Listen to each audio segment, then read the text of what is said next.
ஃபுட்பால்னா கொண்டாட்டம் தான். ஆனா சில நேரம் அந்த கொண்டாட்டமே ஒரு துயரமா முடியுது. மெக்சிகோல இப்ப நடந்திருக்கிற இந்த சம்பவம் உண்மையிலேயே ரொம்ப அதிர்ச்சியான ஒரு விஷயம். உலகக்கோப்பை நாக் அவுட் சுற்றுல மெக்சிகோ அணி ஈக்வடாரை வீழ்த்திடுச்சு.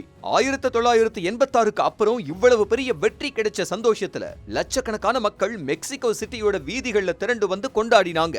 ஆனா அந்த ஏஞ்சல் ஆஃப் இண்டிபெண்டன்ஸ் பகுதியில கூட்டம் கட்டுக்கடங்காம போனதுனால கடும் நெரிசல் ஏற்பட்டு மூச்சு திணறி 3 பேர் உயிரிழந்துட்டாங்க.